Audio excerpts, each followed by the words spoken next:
नमस्कार शिक्षक साथियों, teachers news and info YouTube channel में आपका स्वागत है। उम्मीद करते हैं कि आप भी सकुशल होंगे। जैसा कि आप सभी अवगत हो ही गए होंगे कि सरकार यानी शिक्षा विभाग ने चिर प्रतीक्षित ट्रांसफ़र पोस्टिंग नियमावली आज दोपहर दिनांक 7 अक्टूबर 2024 को जारी कर दिया है और पहली नज़र में ही यह शिक्षकों को मायूस करने वाली है। इस नियमावली के सभी कंडिकाओं और उपकंडिकाओं को देखने से साफ हो जाता है कि इसमें किसी भी शिक्षकों को राहत प्रदान नहीं की गई है, चाहे वो दिव्यांग हो, महिला हो या फिर पुरुष शिक्षक। सभी को तितर-बितर करने का स्पष्ट खाका तैयार हो गया है, क्योंकि किसी को भी गृह पंचायत या वर्तमान पदस्थापन के पंचायत नगर निकाय में स्थानांतरण नहीं किया जाएगा। पति पत्नी एक दूसरे के ससुराल में भी नहीं जा सकेंगे। असाध्य रोगों से पीड़ित शिक्षकों के मामले में भी ऐसा ही है। कुल मिलाकर यह ट्रांसफ़र पोस्टिंग नियमावली अपने नाते रिश्तेदारों से दूर करने वाली है। सबसे ज़्यादा कुठाराघात तो पुरुष शिक्षकों के ऊपर हो गया है, जिन्हें अपने अनुमंडल से बाहर कर कमंडल की तरह लटका दिया गया है।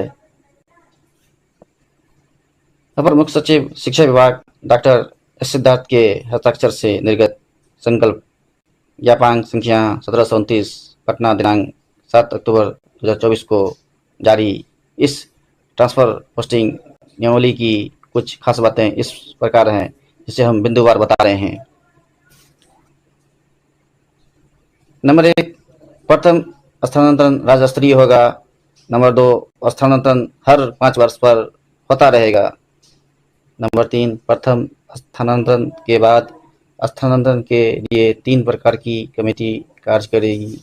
पहला जिला स्तरीय, दूसरा अनुमंडल स्तरीय और तीसरा राज्य स्तरीय। चौथा बिंदु है, प्रशासनिक कारणों से कभी भी किसी भी कमेटी द्वारा शिक्षकों को स्थानांतरित किया जा सकता है। पांचवा बिंदु, किसी भी प्रकार का और किसी भी स्तर से स्थानांतरण की प्रक्रिया विभागीय पोर्टल या ई शिक्षा कोष के माध्यम से ही वैध माना जाएगा।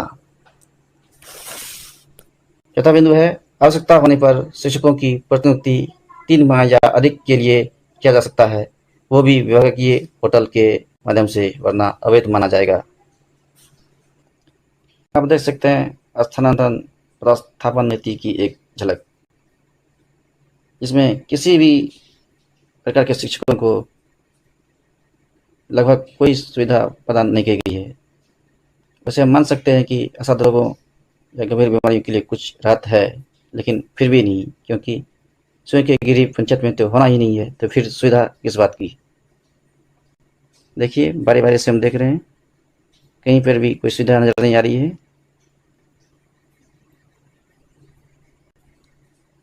और ऐसे शिक्षक जहाँ भी प्रस्तावित हैं वहाँ भी नहीं रहेंगे, यानी कि सबको इधर उधर तितर बितर कर दिया गया है।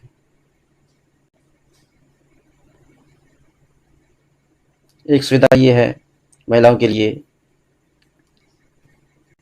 उनके लिए पति के साथ रहना थोड़ा आसान हो सकता है, लेकिन उतना आसान भी नहीं, क्योंकि एक ही जगह एक ही पंचायत में दोनों का नहीं हो सकता है, प्रखंड तो अलग होगा ही। देख रहे हैं, शिक्षिका के पति के पदस्थापन के आधार पर, यानी कि दोनों का अलग होगा, अगल बगल होगा, एक जगह नहीं होगा। और देख रहे हैं पुरुष शिक्षक, सभी पुरुष शिक्षक जिला का दिए गए विकल्प के आधार पर अपने गृह अनुमंडल छोड़कर, अब आप समझ सकते हैं अनुमंडल कितना बड़ा होता है। एक अनुमंडल में कई प्रखंड होते हैं, और जहाँ कहीं भी एक अनुमंडल होगा तो ऐसे शिक्षकों को दूसरे जिला भी जाना पड़ सकता है। इसकी संभावना बहुत प्रबल है, और वो जाने की तैयारी कर लें, और ऐसा हुआ तो वैसा ही होगा। देखे थे समान सिद्धांत।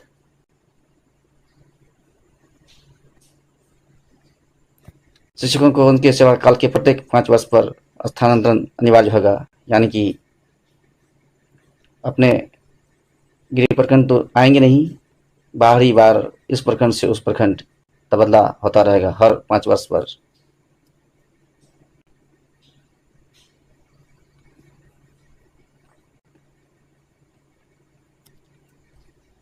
स्थानांतरण और पदस्थापन के लिए 10 विकल्प तक दे सकते हैं, यानी कि आप जितनी दूर जा सकते हैं, नजदीक आने का तो प्रश्न ही नहीं है।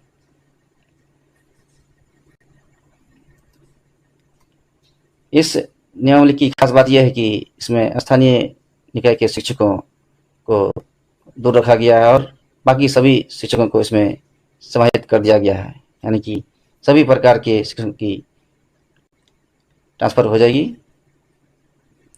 और स्थानीय निकाय के शिक्षक सुरक्षित रह जाएंगे और बाद में जो हो, फिलहाल तो उससे मुक्त हैं।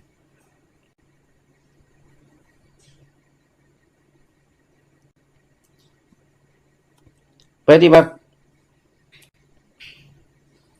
स्थानांतरण और पदस्थापन की प्रक्रिया राज्य स्तर से ही होगी। उसके बाद जब कभी स्थानांतरण और पदस्थापन की प्रक्रिया होगी तो वो जिला स्तरीय होगी, अनुमंडल स्तरीय होगी, फिर राज्य स्तरीय होगी, यानी कि जब सरकार चाहेगी तब वो स्थानांतरण कर सकती है।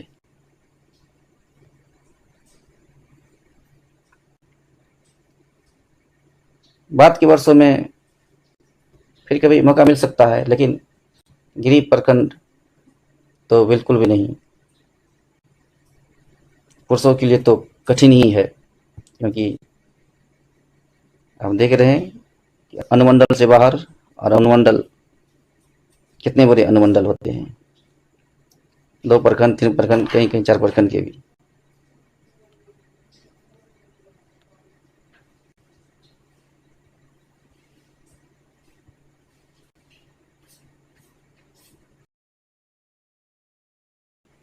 बाद में जो पदस्थापन की प्रक्रिया होगी और 3 प्रकार की कमेटी बनाई गई है, इसमें जिला स्थापना समिति है, इसमें 1, 2, 3, 4, 5, 6, 7 सदस्यीय समिति होगी जिला स्तरीय में। अनुमंडल स्तरीय में 5 सदस्यीय समिति होगी। इसके साथ ही राज्य स्तरीय में 3 सदस्यीय, इसमें सचिव शिक्षा विभाग, निदेशक प्राथमिक शिक्षा और निदेशक माध्यमिक शिक्षा समाहित होंगे। कुल मिलाकर यह पदस्थापन और स्थानांतरण की नियमावली ऐसी है जो न अभी हाथ प्रदान करेगी न बाद में करने वाली है। इस नियमावली के तहत सभी प्रकार के आवेदन ऑनलाइन ही स्वीकार किए जाएंगे। इसके अलावा सारे आवेदन अवैध माने जाएंगे। इस नियमावली से स्पष्ट हो गया कि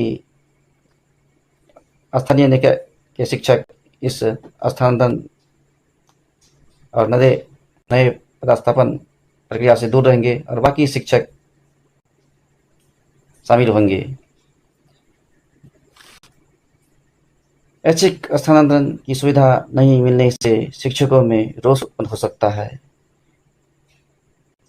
इस नियमावली के जारी होते ही शिक्षकों में खलबली मच गई है, खासकर सक्षमता पास शिक्षकों में, जो काफ़ी उम्मीद लगाए थे कि हम लोगों का भी नज़दीकी प्रखंडों में ही स्थानांतरण होगा, लेकिन ऐसा हुआ नहीं। तो शिक्षक साथियों, इस वीडियो में इतना ही। आगे देखिए होता है क्या। हमें इजाज़त दीजिए, नेक्स्ट वीडियो में फिर भेंट होगी। तब तक के लिए धन्यवाद, बहुत बहुत शुक्रिया। जय हिंद, जय शिक्षक।